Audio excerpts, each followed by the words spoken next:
33वें श्लोक का टिप्पणी चल रहा था। याज्ञवल्क्य ने जो उत्तम, याज्ञवल्क्य ने यह भी कहा है, जो व्यक्ति युद्ध लड़ते लड़ते अपने राजा के साथ ही धोखा देता है, उस व्यक्ति का सारा पुण्य राजा को चला जाता है। कैसे धोखा देता है, क्या करने पर? सुनो। राजा सुकृतमादत्ते हतानाम विपल्ययिनाम। राजा उन लोगों की सुकृत को, पुण्यों को ले लेता है, प्राप्त कर लेता है, जो विपल्ययिनाम, जो विमुख होकर के भाग रहे थे, मैदान छोड़ के भाग रहे, धोखा दे रहे, अपने ही राजा को जो धोखा देते हैं, ऐसे होते हुए और जो मारे गए, एक तो विमुख हो गए, भागे, भागने पर ही बचे नहीं, मारे ही गए, उनका तो निश्चित रूप में पुण्य उस राजा को चला जाता है। इसलिए अर्जुन, तू यूँ भागेगा, तुमको छोड़ेंगे है नहीं, अस्त्र नहीं उठाएगा तो तोरे तो मारेंगे ही है, तुम विफल यही बनोगे, हाथ भी हो जाओगे, तेरा सारा पुण्य राजा को चला जाएगा। इसलिए भी तेरा इस तरह से भागना ठीक नहीं है। मनोरप्य, मनो ने भी कहा, यस्तु भीत परावृत्त संग्रामे हन्यते परैहि भर्तुर्दुष्कृतं यत्किंचित् तत्सर्वं प्रतिपद्यते यच्चास सुकृतं किंचित् अमुत्रार्थमुपार्जितं भर्ता तत्सर्वमादत्ते परावृतः तस्य तो। जो भयभीत होकर के परावृत्त, संग्राम में युद्ध भूमि से परावृत्त हो गया, भाग गया छोड़ करके युद्ध को। इन भागने पर क्या होता है, बचेगा थोड़ी, परैर्हन्यते, लेकिन पर सेना ने उसको मार देता है। वह व्यक्ति, उसका पुण्य तो राजा के पास जाएगा, और राजा का जितना पाप है वो सब ऐसे धोखे पास सैनिकों के ऊपर चढ़ जाता है। भर्तु दुष्कृतम यत् किंचित, भर्ता का जो कुछ भी पाप है, तत्सर्वम प्रतिपद्यते, उन सारे चीजों को वह व्यक्ति प्राप्त कर लेता है। जो व्यक्ति भयभीत होकर के परामुख होकर युद्ध भूमि से भाग रहा था और परसेना ने उसको पकड़ के मार डाला, ऐसे जितने भी लोग होंगे और परामुख लोग हो भी, उन पे राजा के, भर्ता के सगल पापों को अपने सर पर लाद लेते, समझो। यच्छा से सुकृतम, और उनके द्वारा जो कुछ पुण्य किया गया, किस लिए किया गया? अमुत्रार्थम उपार्जितम, स्वर्ग आदि लोक को पाने के लिए जो उपार्जित सुकृत है, पुण्य है, जो कुछ भी है, किंचित हो, वह भर्ता तत्सर्वम आदत्ते परावृत हतस्य तो। परावृत होकर के हत उस सैनिक आदियों का वह भर्ता उनके वो सारा पुण्य को ले लेता है। भर्ता को उस सैनिक आदियों का पुण्य मिलेगा और भर्ता का सारा पाप उस सैनिक के सर पर चढ़ जाएगा। इसलिए सोच लो, तुम जो सोच रहे हो मैं भाग जाऊंगा, बहुत बड़ा काम करूंगा, इसलिए मेरे को युद्ध करना नहीं पड़ेगा, हम मोहवशात जो कह रहे हो, ये बिल्कुल अनुचित ही होगा। तस्मात् इदम युद्धम त्वया अवश्यम कर्तव्यमेव, इसलिए यह युद्ध तुम्हारे द्वारा अवश्य करना चाहिए, इन दोषों से बचना चाहते हो तो। 34वें श्लोक की भी भाष्य टीका हो गया है, उसका भी टिप्पण देख लीजिए। भूतानि अकीर्तिं च भूतानि कथयिष्यन्ति ते अव्ययाम, कौन भूत कहेंगे? कहते शिष्टा, शिष्ट लोग तेरी निंदा करेंगे। देवर्षि श्रेष्ठ मनुष्य आदि, देवर्षि नारद जी भी आपका प्रचार करते फिरेंगे आपके खिलाफ। देखो ऐसे पाखंडी शूरवीर था, जैसे हमेशा ही होते आ रहा है, पाखंडी शूरवीरों की कोई कमी है ही नहीं। 21 बार माफ़ी मांग मांग करके जेल से भाग आया, जेल से छूट के आया, उसको वीर संज्ञा दे रखे। वीर कहता, वो वीर कैसे? माफ़ी नाम मांग करके निकलने, अरे देश के लिए आप जो कुछ भी किए हो उसे माफ़ी मांगने क्या मतलब है? ऐसे कोई वीर संज्ञा दे दिया। देवर्षि नारद तेरे को भी यही बोलेंगे, झूठे इसको वीर संज्ञा दिया जा रहा है, ये शूरवीर नहीं है, ये जो है नपुंसक जैसा है, भाग गए युद्ध भूमि से। और भी श्रेष्ठ मनुष्य जो इस समाज में है वे भी तेरी निंदा करते फिरेंगे। अविदीर्घात वह जो निंदा है थोड़े दिन के लिए नहीं रहेगा, अव्ययाम दीर्घ कालाम शाश्वतीम, दीर्घ काल तक चलेगा। और मानो इतिहास ग्रंथ में लिख दिया जाएगा तो शाश्वत तेरी निंदा रह जाएगी। यहाँ भी दो चकार पूर्वार्ध में और उत्तरार्ध में। प्रथम चकारस्तो पुरुष लोकोक्त कीर्ति धर्म नाश समुच्चय अर्थ है। समुच्चय अर्थ में पुरुष लोक में कहा हुआ तुम्हारे कीर्ति का नाश होगा, तेरे पुण्य धर्म का नाश होगा जो कहा गया था, उनको समुच्चय करने के लिए है। यद्यपि स्वशरीर रक्षण अकीर्त्या सोढ़व्या युद्धं तु न कर्तव्यम उक्तंच महाभारत शांति पर्वणि। यद्यपि कोई तर्क दे सकता है स्वशरीर की रक्षा में अकीर्त्यादि सहन कर लेना उचित है। युद्ध में मरोगे उससे अच्छा है अपने आप को बचाने के लिए, भले लोग निंदा करते तो सहन कर लेंगे, जिंदे तो बचेंगे ना, जिंदे बचेंगे तो आगे और धर्म करेंगे, पुण्य कमा लेंगे। शरीर माध्यम खलो धर्म साधनम, शरीर को बचाना जरूरी है, इसलिए युद्ध न करना ज़्यादा अच्छा है, इसे बच जाना चाहिए। और महाभारत में कहा भी है युद्ध मत करो। क्या कहा उन्होंने? सामना दानेन भेदेन समस्तैरुतवा पृथक विजेतुम प्रयते तारीन न युद्धेत कदाचन। साम दान और भेद इन तीन के द्वारा, प्रत्येक के द्वारा अथवा तीनों मिला करके अलग अलग करके भी हो, समस्तेर उत्तवा पृथक पृथक अरीन विजय तुम प्रयते, तो शत्रुओं को पर विजय पाने के लिए प्रयास करनी चाहिए। न युद्धेत कदाचन, कभी युद्ध नहीं लड़ना चाहिए। युद्ध का मतलब बहुत हानि है उसमें, आज हो या अनादिकाल से कभी भी हुआ हो, आगे भी होगा, तो हमेशा ही नुकसान बहुत होता है देश का। दंड का मतलब युद्ध, युद्ध मना कर दिया, इसलिए तीन ही बोल रहे हैं, साम दान और भेद, तीन के द्वारा युद्ध करने का मतलब क्या हुआ? दंड देना हुआ।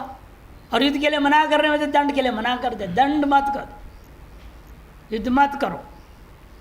अनित्यो विजयो यस्मात् दृश्यते युध्यमानयोः पराजयश्च संग्रामे तस्मात् युद्धं विवर्जयेत्। और कहते हैं विजय भी पा भी लिया आपने, मान लो, कब तक टिकेगा? वो भी अनित्य है। विजय प्राप्त भी करोगे, विजय भी अनित्य है। जीत लिया आपने, फिर क्या होगा? अगले ने अपनी पूरी तैयारी करके और 10 बजे राजाओं सांठ घांट करके फिर आपके पीछे पड़ेगा। कितने बार लड़ते रहोगे, कितने बार जीतते रहोगे? विजय भी अनित्य ही होता है। अनित्यो विजयो यस्मात् दृश्यते युध्यमानयोः। युद्ध करता हुआ दो के बीच में जो विजय है वह भी अनित्य ही देखा गया है। और कभी कभार तो पराजय संग्राम, पराजय की भी साथ, जैसे अगला ये हमेशा हारेगा कोई जरूरी है, आप भी हार सकते हो। खेल वगैरह में आप देख ही रहे हैं, आप हारने योग्य नहीं है तो भी हार स्वीकार कर लेना पड़ता है। लेन देन करके हारने के लिए पैसा लेते हैं, खेल में ऐसा होता है। युद्ध आदि में भी ऐसे नाटक चलने लगा है।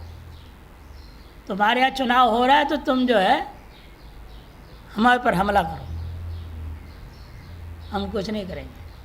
तो बोलो देखो हमने हमला कर दिया और जीत लो चुनाव। हाँ, जब हमारे यहाँ चुनाव होगा तो हम भी ऐसे करेंगे, भाई तुम्हें साथ देना पड़ेगा, समझौता पहले कर लेते हैं और झूठी युद्ध का नाटक कर देते हैं। और चुनाव जीत लेते राष्ट्र के नाम पे। ये सब देखने को मिल रहा है, ये सब कूटनीतियाँ चलती रहती हैं। इसे क्या कहना है कि देखो पराजय भी आपको सामना करना पड़ सकता है युद्ध में। पराजयश्च संग्राम है तस्माद् युद्धम विवर्जय।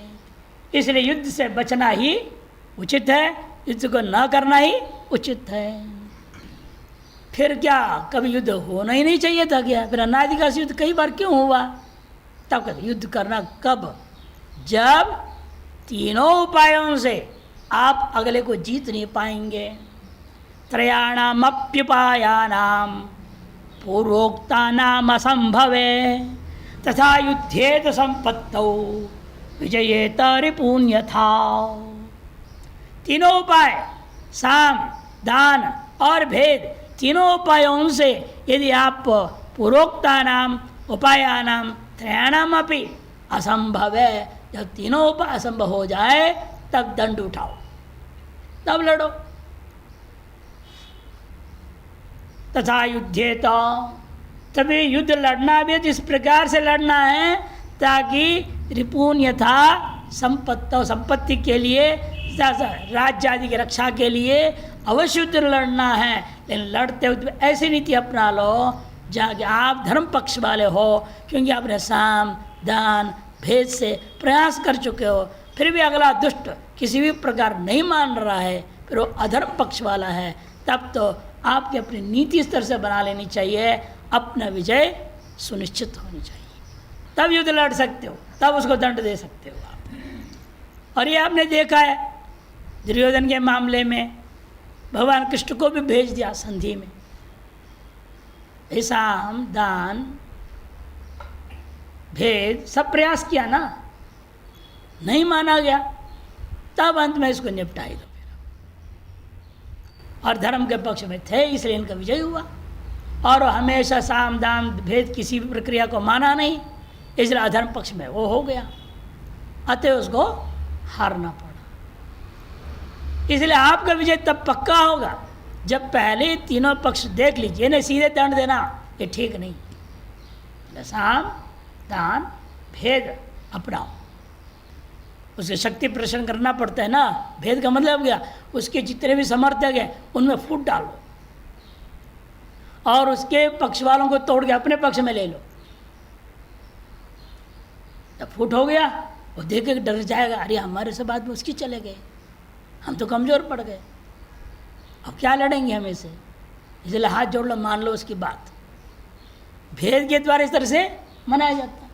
जैसे आजकल भी होता है पार्टियों में, क्या होता है, उस पार्टी का तोड़ लो नेता, इस पार्टी का तोड़ लो नेता, नेताओं को तोड़ तोड़ पार्टी को कमजोर कर दो, और डर के हमारे हाथ जोड़ लेगा। ये भेद की प्रक्रिया है, गलत नहीं है, ये शास्त्रीय सिद्धांत है। भेद के द्वारा अगले को कमजोर करने की कोशिश करो। साम भी है, दान भी है, करोड़ों रुपया दे दो और उसको चुनाव लड़ने ही नहीं दिया, पहले बैठ गया वो। ऐसे भी हुआ ना, वोट से पहले 3-4 जगह से हो गया, विरुद्ध पार्टी वाले बैठ गए, पैसे खा लिए, दान लिया ना, दान। सामना दाने न भेदे न, ये सब राजनीति का सिद्धांत है। इसके द्वारा ही शत्रु पर विजय पाने का प्रयास करना चाहिए। नहीं हुआ तो अंत में दंड है, फिर बंदूक उठाना पड़ेगा, और कोई रास्ता नहीं है। जितना तो पड़ेगा कालने में, मारीचों को रावणों को जीतने के लिए तो युद्ध तो करना ही पड़ेगा अंत में, ये एक रास्ता रह जाता है। यद्यपि ये बात कहा गया है इसलिए युद्ध नहीं लड़ना चाहिए, यद्यपि से यहाँ तक युद्ध नहीं लड़ना चाहिए, अंतिम जो है साधन है युद्ध। यद्यपि ऐसा कहा गया, तथापि अकीर्तिनाशा मरणम अपि स्यात्। तथापि तुम्हारे मामले में तो क्या है, अकीर्ति के साथ उससे भी महाभयंकर मृत्यु तो है ही, तेरे साथ है। इत्याह द्वितीय चकारस्तु हेतु, इसे उत्तरार्ध में जो चकार है, संभावित से चाकीर्तिर मरणादतिरिच्यते, ये जो च है हेतु अर्थ में दे रहे हैं। उदाहृत भारत वचनंतो अर्थशास्त्रत्वात्, उदाहरित जो महाभारत का वचन है वो अर्थशास्त्र है। उसकी अपेक्षा से पहले बता चुके हैं धर्मशास्त्र बलवान है, धर्मशास्त्र दुर्बलम। और धर्मशास्त्र क्या कहा तुम क्षत्रिय के लिए?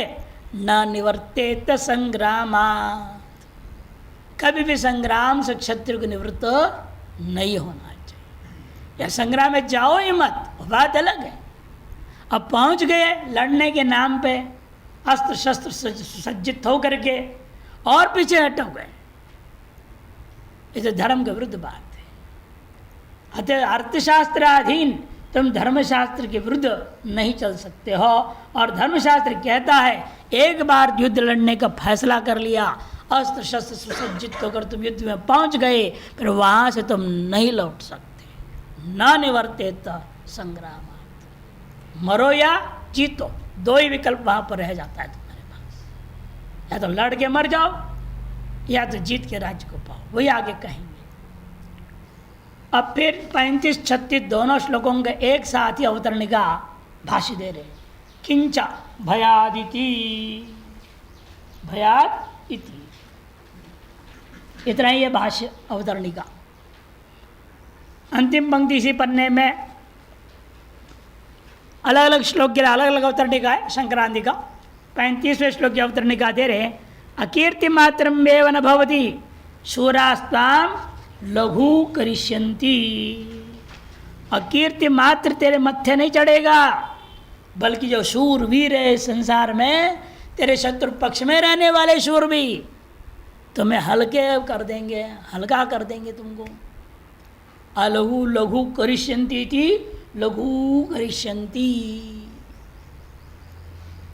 जो तुम भारी हो, सब पर भारी पड़ने वाला, ऐसे तुम्हें भी हल्के हो जाओगे, सबके मजाक और हंसी का विषय बन जाओ, उपहास का विषय बन जाओगे। इत्याह भयाद्रणादुपरतं मंस्यन्ते त्वां महारथाः येषाञ्च त्वं बहुमतो भूत्वा यास्यसि लाघवम् अवाच्यवादांश्च बहून् वदिष्यन्ति तवाहिताः निन्दन्तस्तव सामर्थ्यं ततो दुःखतरन्नु किम् भयाद्रणादुपरतं मंस्यन्ते त्वां महारथाः येषाञ्च त्वं बहुमतो भूत्वा यास्यसि लाघवम् अवाच्यवादांश्च बहून् वदिष्यन्ति तवाहिताः निन्दन्तस्तव सामर्थ्यं ततो दुःखतरन्नु किम् भयाद्रणादुपरतं मंस्यन्ते त्वां महारथाः। महारथा भगवान दुर्योधनादि भीष्मादि द्रोणादिश्च, जितने भी ये लोग हैं ये सब भय से भागा हुआ मानेंगे, करुणा से दया से भागा हुआ। हम पर दया करके छोड़ दिया इसने, हमें करुणा करके छोड़ दिया, ऐसे नहीं मानेंगे। किंतु ये मानेंगे हमसे डर के मारे भाग गया छोड़कर। भयादेव ऋणादुपरतमिति त्वां मंस्यन्ते के महारथाः। और येषाञ्च त्वं बहुमतो, और जिनके समक्ष तुम बहुत माना जा रहा था, ही दुर्योधन आदि तुम्हें महान मानते रहे, तुमसे डरते हैं, निश्चित रूप से ये जहाँ खड़ा है वहाँ जीतना मुश्किल है, ऐसे जो मान रहे थे वे लोग भी अब उनके भी दृष्टिकोण इसमें तुम लाघवम यास्यसि बहुमतो भूत्वापि चायाप्यर्थ में येषां त्वं बहुमतो भूत्वा अपि यास्यसि लाघवम्। इतना ही नहीं, उनके दृष्टिकोण में हम लघु हो जाए, छोटे हो जाएं, क्षुद्र हो जाएं तो क्या फर्क पड़ता है, मैं तो उदासीन हूँ, उदासीन है, उदासीन हो, मेरे को क्या फर्क पड़ने वाला, कोई कुछ बोलते रहे, बक बक करते रहे, मैं तो पक्का वेदांती हूँ। नहीं, वेदांती का क्या सिद्धांत होता है? कुत्ते भौंके हजार, हाथी चले बाजार, इनका सिद्धांत है। भौंकने वाले भौंकते रहने दो, जो भी बोलने वाले बोलते रहने दो, हमें क्या फर्क पड़ना है? पीठ के पीछे निंदा करते रहने वाला कोई संख्या की कमी है? कभी अनादिकाल से चले आया हुआ है। जिनको उपकार करो वो भी पीठ के पीछे अपकार करने को तैयार रहते हैं। इसलिए उसका हमें परवाह नहीं करना चाहिए, अपने अपना कर्तव्य करते चलना है। हमारा कर्तव्य क्या? अपने सोचो समझो, अपना कर्तव्य करते जाओ। अपेक्षा ही मत करो जिनको आपने उपकार किया, भला किया, वो आपकी प्रशंसा करे या कुछ भी करे, निंदा ना करे, ये भी अपेक्षा करना ठीक नहीं। निंदन तो निंदा करे, बल्कि निंदा करने से लाभ है। निंदक नियर रखिए, आंगन कोटी छवाए, उनको पास में रखो, ताकि जो है वो आपकी कमियां निकाल के बताते रहे, आपकी सुधार होती जाएगी। अपने आप को सुधार करते रहो, उनसे द्वेष मत करो। बनकर रोजाना कुछ हलवा पूड़ी बढ़िया बढ़िया खिलाया करो, ताकि वो आपकी निंदा खूब बढ़िया से करे, खा पी के करे ढंग से, आपकी कमियां बतावे, ताकि अपने आप को सुधार कर लो। कि कमी बताने वाले मिलते भी कहाँ हैं? सही में आपके हितैषी जो होगा आपकी कमी ही बताएगा। जो चमचे होते झूठी चापलूसी करने वाले वो प्रशंसा करते फिरते हैं। बुरी आदतें छोड़ दो, बस हो गया भजन, ये सिद्धांत है। और आगे बुरी आदतें कौन छोड़ाएगा? कोई निंदक होगा वही ना छोड़ाएगा। प्रशंसक छोड़ा पाएगा क्या? प्रशंसक तो आपकी बुरी आदतें बताएगा ही नहीं। इसलिए आपके वही हितैषी है जो आपकी बुरी आदतों का आपके सामने या आपके पीठ पे से किसी के माध्यम से उजागर कर दे और आपके कान तक ले आवे, वह आपके हितैषी है। इसे मुझे फर्क नहीं पड़ता, ऐसे यदि अर्जुन का है तो अवाच्यवादांश बहुन, वो वाच्यवादान है, वो आपकी बुराइयों को आपके हितैषी कहता है तो वाच्यवाद है वो। लेकिन जो ऐसा नहीं है किंतु कहते उसका नाम अवाच्यवाद है। झूठी आरोप लगाना यह अवाच्यवाद है।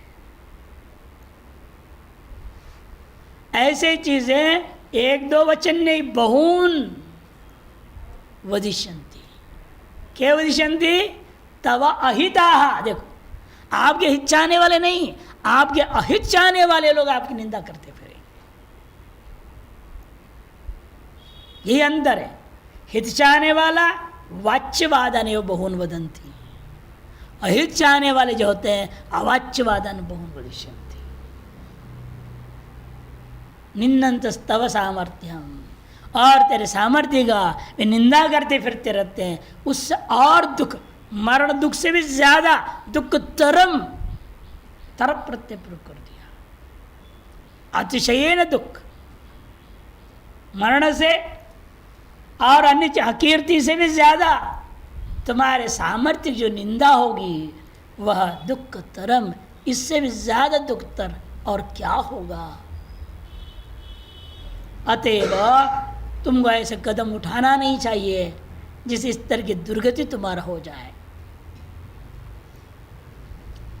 भाष्य, भयाद कर्णादिभ्यो रणाद मन युद्धात्। कुछ पंक्ति यहाँ आदि पंक्ति छपी नहीं है, छूट गया है। उपरतम युद्धात् उपरतम निवृत्तम मनस्यन्ते चिंतयिष्यन्ति, इतने शब्द छूट गए। उपरतम निवृत्तम, उपरतम का अर्थ क्या लेना है? निवृत्तम। मनस्यन्ति का अर्थ क्या लेना है? चिंतयिष्यन्ति, ऐसे भी चिंतन करेंगे। तुम्हें रण से, मन युद्ध से कर्णादियों से भयभीत होकर निवृत्त हुए हो, ऐसे वे लोग मानने लगेंगे। न कृपया इति, कृपया पर्याविष्टो, पहले बोले थे ना, हो कृपया करके कोई नहीं मानेगा, सब कहेंगे डर के मारे भाग गया। हम पर दया करते हुए गया ऐसा नहीं, हम पर कृपा करते हुए गया ऐसा नहीं, किंतु कर्णादियों से भयभीत होकर भाग गया, ऐसे ही लोग कहेंगे। त्वाम, ऐसे कौन मानेंगे? महारथः दुर्योधन प्रवृत्तयः, येषांचित्तम दुर्योधनादि नामेव, उन्हीं दुर्योधनादियों के प्रति जो तुम क्या माने जा रहे थे? बहुमतो बहुवीर गुणैर युक्ता इत्येवं बहुमतो, बहुत गुण संपन्न हो तुम, ऐसा आज तक मानते रहे। तुम्हें कभी कोई डरपोक करके समझा ही नहीं था, है कि नहीं? तुम बहुत गुण संपन्न हो, निवात कवच हो, बिना कवच के ही लड़ लिया युद्ध और जीत लिया।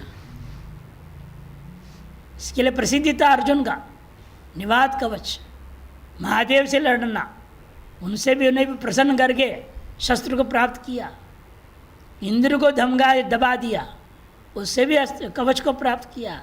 एक से एक सब बातें हैं, और वो जो है सब तुम्हारा हल्का पड़ जाएगा। बहुमतो भूत्वा पुनः यास्यसि लाघवम, लघु भावम यास्यसि, लघु भाव को तुम प्राप्त करोगे। किंच, इतना ही नहीं, अवाच्यवादान इति, अवाच्यवादान अवक्तव्यवादांश्च बहून् अनेक प्रकारान् वदिष्यन्ति तवाहिताः शत्रवो। अवाच्यवादान मैंने अवक्तव्य, जो कहने योग्य नहीं तुम्हारे प्रति, ऐसी बातें कहेंगे। एक दो बात ही नहीं, ऐसे अनेकों बात कहेंगे। बहून अनेक प्रकारान वदिष्यन्ति, कौन कहेंगे? ये मेरे हितैषी कह रहे हो तो कोई बात नहीं थी, लेकिन तुम्हारे अहिताः तव अहिताः, कौन? शत्रवः, तुम्हारे अहितैषी और तुम्हारे शत्रु लोग ये बात कहेंगे। निंदंता कुत्सयंत तव त्वदीयम सामर्थ्यम, तुम्हारे जो सामर्थ्य है उसकी निंदा करते हुए कथन करेंगे। क्या सामर्थ्य था?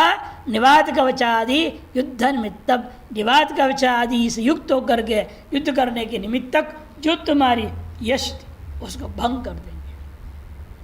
तस्मात् ततो निंदा प्राप्तिर, तार्श निंदा प्राप्ति से भी अधिक और दुख क्या हो सकता है? दुःखादपि दुःखतरं किम ततः कष्टतरं दुःखम नास्ति, इससे भी बड़ा और कोई दुख है ही नहीं जो आपकी सामर्थ्य का, यथार्थ का भी निंदा होने लग जाए। शंकरानंदी 35वां। महारथा पाहलिक भगदत्त सौमदत्ति द्रुपद आदय शूराः, ये शूरों का नाम दो चार गिना दिया। एवं दयाउप्रतम त्वाम भीष्मेण द्रोणेन कर्णेन च अन्यैर वीरैर युद्धम अशक्ततया तद्भयेन रणआदुपरत। दया उपरतम इति ना, भले ही कुछ लोग मान भी ले आपको दया से उपरत हो गया है, हम पर दया करते हुए ये छोड़ दिया, हम लोगों को माफ़ कर दिया हमें, लेकिन अधिकतर लोग भीष्मेण द्रोणेन कर्णेन अन्यैर वीरैर युद्धम अशक्ततया, अन्य वीरों के साथ युद्ध करने में अशक्त होकर के, तद भयेन उनसे भयभीत होकर के, रणआद प्रतो अर्जुन न तो दया इति मनस्यन्ते निश्चिष्यन्ति, दया से वह जो निवृत्त हुआ ऐसा कोई नहीं मानेगा, निश्चय यही होगा भय से तुम भागे हो। पूर्वम येषां त्वं बहुमतः शौर्य धैर्य युद्ध चातुर्य आदि गुण ही उत्कृष्ट थी। पहले जिन लोगों के दृष्टिकोण में तुम बहुत मान सम्मान वाला विषय बने हुए थे, इसलिए तुम्हारे शौर्य के कारण, तुम्हारे धैर्य के कारण, युद्ध का तो चातुर्य के कारण आदि और भी गुणों की वजह से तुम्हें अपने से सभी लोग उत्कृष्ट मानते थे। यदि बहुमानं गमितः, बहुत मान सम्मान को तुम प्राप्त किए थे। स तम, ऐसा जो तुम इदानीम आज इस वक्त इस प्रकार से युद्ध से पलायन करने की वजह से तेभ्य एव लाघवम रण भयात पलायत इति लघुत्तम अवमतिम याससी। उन्हीं लोगों के द्वारा उनके दृष्टिकोण में तुम हल्के पड़ोगे, रण भय से भागा हुआ समझते हुए वो तुम्हारा अब जो आज तक मान दे रहे थे अब तुम्हारा अवमान करेंगे, अपमान करने लगेंगे। अवमतिम यास्यसि। अकीर्ति पारोक्ष की तिरस्कृति। अकीर्ति जो पूर्व में कहा गया था वह तो पारोक्ष होता है, परोक्षेण आपका तिरस्कार करना। और अवमति क्या होती है? सामने मुख पे बोल देना। लघुकृति ही आप्रोक्ष की, ये तयोर भेद है, यही दोनों में भेद है। सामने ही अवमानना करने लग जाएंगे। और अकीर्ति आपके पीठ के पीछे हो रहा है। इसे दोनों में एक परोक्ष है और एक अपरोक्ष है। ये दोनों ही तुम प्राप्त करोगे। 36वें श्लोक के अवतरण का अलग से संक्रांति मात्र दे रहे हैं। विद्याकुलशील धर्म कर्म भी प्रतिष्ठा गतस्य अकीर्तिर दुखम तथोप्यधिकम दुखम अवमति ही तथोप्यधिकतरम दुखम प्रत्यक्ष दूषणम इदम इत्याह। विद्याकुलशील धर्म और कर्म आदि के द्वारा प्रतिष्ठा को तुम प्राप्त किए थे, वह नष्ट होना अकीर्ति वह दुख है। उससे भी अधिक दुख है जो आपकी अवमानना होना। उससे भी अधिकतर दुख कौन होगा? प्रत्यक्ष दूषण कर देना। इत्याह अवाच्यवादान, सामने बड़बड़ा के बोल देना। महाभारत युद्ध के अंत में जब दुर्योधन सरोवर में जाके छिप गया, ढूंढा गया, अंदर पता चला तो भीम पहुंचा।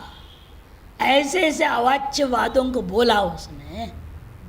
अंदर जल में, उस माघ महीने में, ठंडी में हुआ था ना युद्ध, माघ महीने में सरोवर के अंदर खड़ा हुआ दुर्योधन का पसीना छूटा और क्रोध आवेश में आकर के ललकारते हुए बाहर आना पड़ गया। जो शूरवीर होता है अवाच्यवादों को सुन नहीं सकता है। क्षत्रिय होकर के सुन के चुप बैठे, ये तो असंभव है। प्रमाण है वहां पर। और तुम भी क्षत्रिय, कैसे तुम चुप बैठोगे? तो असंभव है। इसलिए कहते देखो तो ततोपि अधिकतरम दुखम क्या है? प्रत्यक्ष दूषणम। मुख्य सामने तुम्हारी कमियां बोल देना, अवमानना कर देना, अपमान कर देना, ये सबसे दुखतर होता है। बल्कि इन्हें कहना चाहिए दुखम, दुखतरम, दुखतमम बोलना चाहिए। अकीर्ति दुख हो गया, उसे अवमति दुख तर हो गया, और अब ये प्रत्यक्ष दूषण दुखतम कहना चाहिए। फिर भी इसको दुख तर कोटि में ही कह रहे हैं। अवाच्यवादानिति अहिता शत्रव दुर्योधन कर्ण विकर्णादय। अहिता कौन है? अहित वाले शत्रुगण ही अहित वाले होते हैं। कौन है वो? दुर्योधन, कर्ण, विकर्ण आदि। तव सामर्थ्यम अत्र अदृश्यमानम पौरुषम पराक्रमं च निंदन्ता। जो कि तेरे अदृश्यमान जो पौरुष है, पराक्रम है, सामने से सीधा साधा लगता है, लेकिन जब ये लड़ने लगता है उसके सामर्थ्य का कोई ठिकाना नहीं, भयंकर हो जाता है। ऐसे कई होते हैं लोग, आजकल भी ऐसे दिखते हैं, देखने दुबले पतले साधारण लगते हैं। जब अगले ने किसी ने छेड़ दिया तब देखो वो कराटा चालू कर देगा, कुंफू चालू कर देंगे, ताइक्वांडो कर देंगे, ठोक ठाक करके ठिकाने लगा देते हैं, पता नहीं लगता है बाहर से। ऐसे तुम भी हो। अर्जुन के लिए कह रहे हैं शंकरानंदी, अदृश्यमानम पौरुषम ब्रह्म पराक्रमं च तव निंदंत। उसकी भी निंदा कर देंगे ये लोग। रणा पलायितवतः स्तव शौर्यम किमिति कुत्सयन्त। रण से पलायत करने वाला का शौर्य क्या होगा, उसको शूरवीर कैसे कहा जाएगा? इति कुत्सयन्तः संतश्च, ऐसे होते हुए अवाच्यवादन वक्तुम अनर्हान इति अवाच्यान, जो कहने योग्य नहीं है ऐसे ऐसे शब्दों को तुम्हारे लिए प्रयोग करेंगे। वादान धिक शब्द पूर्वक, धिक शब्द पूर्वक बोलेंगे, धिक्कार है उसको, ऐसे शब्द बोलेंगे। धिक शब्द पूर्वक तुम्हारे लिए दूषण शब्दान अनेकदा इतो वदिष्यन्ति, अनेक प्रकार से यहाँ अब से आगे तुम्हारे लिए कहा करेंगे। तथा कर्ण कठोरेभ्यो मर्मघातिभ्यो, वह क्या है? कर्ण के लिए, कानून के लिए अत्यंत कठोर है। मर्मघातिभ्यो, मर्मघाती है वो, हृदय भी मर्म प्रदेश को भी भयंकर धक्का देने वाला है। लोक में भी देखा गया है, व्यवहार में भी। भाई बाण से मार दो, अरे एक ही बार में सीधे मर जाएगा। गोली मार दो, एक ही बार में मर जाएगा। लेकिन ऐसे अवाच्य बात सामने बोल के भाग जाओ, उसको सुना हुआ जो व्यक्ति है वो कितने घंटों के, कई दिनों के, महीनों, सालों तक भी अंदर ही अंदर कुड़ होते रहे, जलते रहेगा। जब तक उसकी बदला नहीं लेगा तब तक उसको चैन नहीं रहेगा, छटपटाते रहेगा। इसीलिए सीधे मार देना, स्वर्ग पहुंचाना ज़्यादा ठीक है। और वाक भाण छोड़ के किसको छटपटाते जीने रहे को छोड़ना बहुत उचित नहीं है, और वो तुम्हारे साथ होगा, ये कह रहे। दूषण वचनेभ्यो दुःखतर क्षत्रियस्य अभिमानिना शूर से किन्नु किम अस्ति, क्षत्रिय जो अभिमानी तेरे जैसे शूर के लिए और इससे अधिक क्या हो सकता है। न तो अन्य दुःखतरम अस्ति त्यर्थः, इससे भी बढ़कर और कोई दुख इस संसार में तुम्हारे लिए हो ही नहीं सकता है। इन दोनों श्लोकों का टिप्पण देखें। उदासीनम माम निंदन्तु वानवा तेन न किंचित, ये अर्जुन का है, मैं तो उदासीन व्यक्ति हूँ, वे निंदा करे या स्तुति करे मेरे को क्या फर्क पड़ेगा, मेरे को कोई फर्क नहीं पड़ता। ये तो भीष्मादयो अवश्यम माम स्तोष्यन्ति, कोई और करे ना करे भीष्म तो मेरी स्तुति करेंगे। ये तो समझदारी का काम किया, बहुत अच्छा किया, ये युद्ध भूमि से चला गया, वे तो कम स्तुति करेंगे मेरे, ऐसा सोच रहा। मां स्तोषंती कृपया परया युद्धात् निवृत्तत्वात्, पर श्रेष्ठ कृपा के द्वारा मैं युद्ध से निवृत्त हुआ हूँ यह मान करके वे तो मेरी स्तुति किया करेंगे। चेदा नहीं, वे भी तेरी निंदाएं करेंगे। भयादिति, अथवा दूसरी अवतरणे के यद्वा अकीर्तिम में व्याख्यास्ति, अकीर्तिम जो पूर्व श्लोक में कहा गया था उसकी विस्तार किया जा रहा है, व्याख्यान किया जा रहा है। भयादरनाद प्रथम इत्यादि। लाघव मने अनादर भावम कातर्याख्यम वा, कातर्य, कातर्य भाव क्या है कल देखते हैं।